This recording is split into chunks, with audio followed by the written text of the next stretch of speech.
bienvenue dans cet épisode. Aujourd'hui, on va prendre un peu le temps de discuter d'un sujet qui parfois est tabou et vraiment pas évident pour certaines d'entre nous. Cet épisode s'adresse aux femmes qui ont eu des césariennes, qui le vivent mal et qui ont ce sentiment d'échec et qui ressentent de la jalousie pour toutes les femmes qui ont eu l'accouchement dont elles rêvaient, c'est-à-dire un accouchement physiologique ou en tout cas un accouchement par voie basse. Du coup, cet épisode s'adresse à ces femmes-là et on retrouvera un autre épisode Mindset pour toutes les autres cicatrices.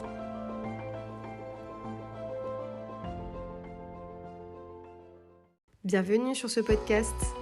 Je suis Audrey, ton hôte, maman et femme césarisée et fondatrice de la start-up Wounded Women, le partenaire clé des femmes et de leurs cicatrices, dont la toute première lingerie innovante dédiée aux cicatrices du ventre. Dans ce podcast, nous parlerons donc de cicatrices, de femmes et de parcours inspirants et bien sûr de résilience. Je reçois aussi des experts et des professionnels de santé qui viennent nous partager leurs expériences et leurs conseils. Alors si tu as une cicatrice, qu'elle soit visible ou invisible, que le quotidien n'est pas évident tous les jours, que tu cherches des conseils, des réponses, alors tu es au bon endroit.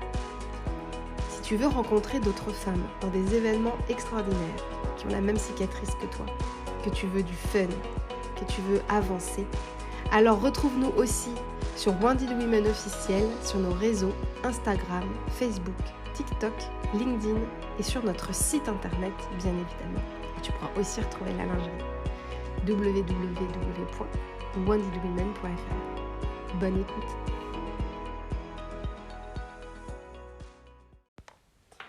Dans cet épisode, je voulais aborder ce sujet parce que vous êtes nombreuses à m'en avoir parlé, vous êtes nombreuses à me l'avoir confié et surtout, il y a cette honte de ressentir ce fameux sentiment de jalousie ou d'envie qui vient raviver et accentuer notre propre sentiment d'échec, ce sentiment qu'on a souvent quand on accouche par césarienne, par voie haute.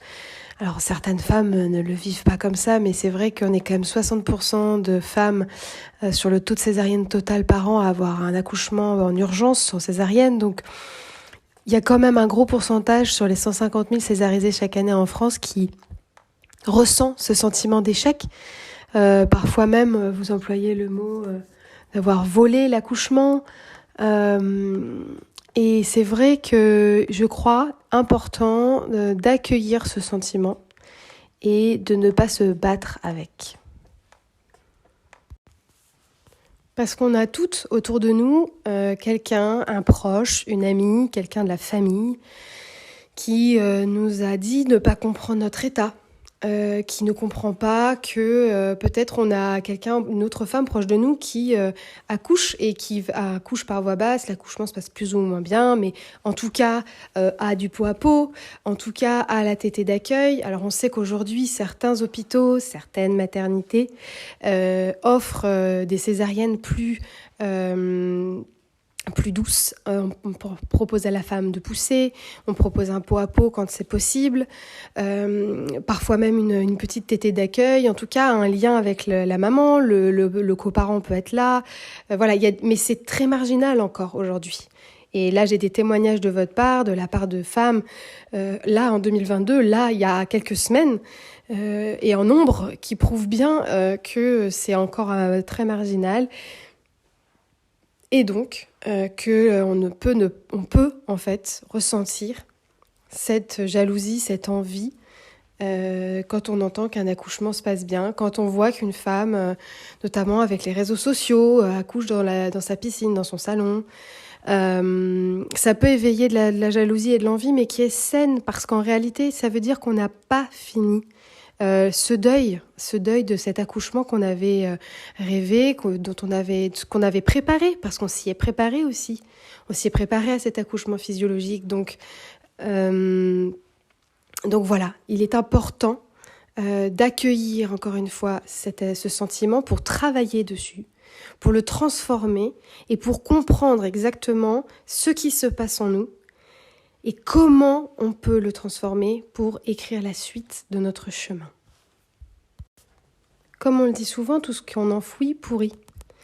Ce sentiment de désir, de jalousie, d'envie qu'on ressent vis-à-vis de quelqu'un qui a vécu cet accouchement, en tout cas cette puissance féminine comme on aurait voulu la vivre ou qui correspond à notre projet de naissance, eh bien, ce sentiment, c'est l'expression de notre mal-être.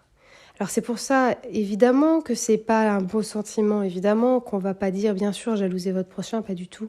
Mais là, dans ce cas très précis, il faut accueillir l'émotion pour pouvoir la traiter, la digérer et écrire la suite de notre vie. Et c'est pas en le refoulant, en ayant honte, que l'on va réussir à avancer. Encore une fois, là je te propose d'écrire, de prendre un papier et tu écris ce que tu envies exactement, ce que tu jalouses exactement, ce que ça te fait et surtout, qu'est-ce que tu penses avoir perdu, mais tu y mets des mots, mais pas juste mon accouchement, il faut vraiment être précise. Parce que plus tu écris et tu y réfléchis, plus tu sors de toi et plus tu vas pouvoir te donner la solution derrière d'avancer. Évidemment, c'est pas magique, mais c'est beaucoup une question d'état d'esprit et de manière de voir les choses. Tu sais, le fameux verre à moitié plein et à moitié vide.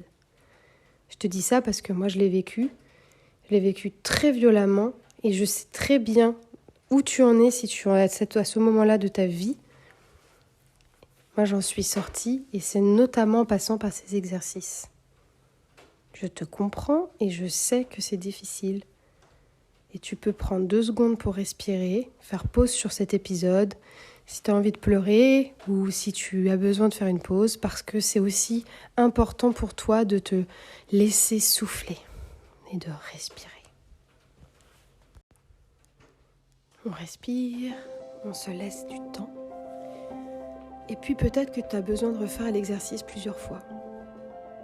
Voilà, peut-être que ça ne sera pas aujourd'hui que tu arriveras au bout. Tu prends le temps d'écrire. Est-ce que tu t'es senti faible ? Est-ce que tu t'es senti volé ? Est-ce que tu ressens un syndrome de stress post-traumatique ? Est-ce que tu fais des cauchemars ? Est-ce que tu es triste ? Est-ce que tu as un chagrin immense ? Est-ce que tu as mal ? Est-ce que tu te sens de l'injustice ? Est-ce que tu te sens seule ? Est-ce que tu ne te sens plus femme ? C'est tout ça qu'il faut que tu mettes à l'écrit, que tu t'autorises. Et sans t'auto-censurer, tu mets tout ce que tu ressens. C'est quelque chose entre toi et toi-même. On s'en fiche de ce que tu écris. Même si tu penses que tu vas écrire des choses moches, écris ce qui te fait du bien. C'est pour toi, tu sors de toi ce qui te gêne. Et en plus, ça pourra te permettre ensuite d'autres exercices que je propose dans les modules d'accompagnement, par exemple, ou même que tu connais peut-être déjà, et ça te fera une base. Il faut s'autoriser à ressentir ces sentiments-là pour pouvoir les traiter. Évidemment, si tu t'autorises à les ressentir et que tu n'en fais rien et qu'ils te rongent, voilà, évidemment que c'est pas ce qu'on cherche. Ce qu'on cherche, c'est à sortir de nous-mêmes ce qui nous gêne, accueillir une émotion qui est l'expression d'un mal-être profond pour pouvoir avancer.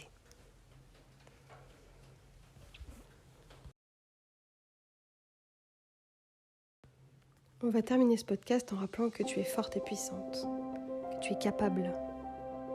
Peut-être que tu ne te sens pas comme ça aujourd'hui, mais tu l'es. Tu as cette force en toi. C'est en faisant ces exercices que tu vas t'en rendre compte. Je te rappelle que tu as dû guérir d'un post-opératoire et d'un postpartum. Personne ne vit ça. Même des femmes avec qui je parle chaque jour, qui ont une cicatrice, il y a une maladie, il y a une chirurgie gynécologique, un parcours PMA, un cancer, n'importe quoi. Ce sont des parcours très difficiles, il faut être très résilient. Mais la particularité de la césarienne, c'est que tu es à la fois opéré et en même temps tu accouches d'un bébé. Eh oui, c'est énorme. Tu peux être fier de toi. Je sais que c'est pas ce que tu ressens, mais tu peux être fier de toi. Parce que c'est très difficile. Et au fur et à mesure des exercices, et si tu nous rejoins sur les modules d'accompagnement, dont on parlera le 14 novembre, n'hésite pas à t'inscrire dans la newsletter pour recevoir toutes les informations et le lien de connexion. Si tu nous rejoins, tu verras avec d'autres exercices, on avance. Et je suis passée par là moi aussi, et moi aussi j'ai eu ce sentiment de jalousie, ce sentiment d'échec, ce sentiment d'envie en voyant les parcours des autres. Mais j'ai fait le chemin. C'est bien pour ça qu'aujourd'hui Wounded Woman existe et que je te propose cet épisode aujourd'hui, parce que tu n'es pas seule, tu es capable, tu es puissante. Et main dans la main, tu verras que c'est possible d'aller mieux et que c'est possible de parler de ton accouchement sans pleurer et d'être même fier de toi. Alors, rejoins-nous le 14 novembre, viens discuter en message privé sur Instagram ou sur LinkedIn, à mon profil Audrey Bouillet, si tu as envie d'échanger. Tu n'es pas seul et surtout, échange avec n'importe quel professionnel de santé qui est autour de toi si tu ne te sens pas bien. Tire la sonnette d'alarme, quel qu'il soit. Que ce soit ton gynéco, ta sage-femme, pharmacien, pédiatre, kiné, ostéo, naturopathe, sophrologue, doula, conseiller en lactation, n'importe qui que tu croises, si tu ne vas pas bien, fais-le savoir. Ne reste pas seul. Et puis encore une fois, rejoins Wounded Women, rejoins notre newsletter pour qu'on se retrouve tout le 14 novembre, que je puisse t'expliquer tout ce que fait Wounded Women pour accompagner les femmes. Tu es forte et capable, et peut-être qu'aujourd'hui tu ne vois pas plus loin qu'à demain, et tu as bien raison, parce que c'est un pas à la fois. Et bientôt tu seras capable d'en parler avec fierté. Laisse accueillir les émotions pour les traiter. Et on se retrouve dans un prochain épisode bientôt. Mais n'hésite pas, fais signe et tu peux être fier de toi. À très vite.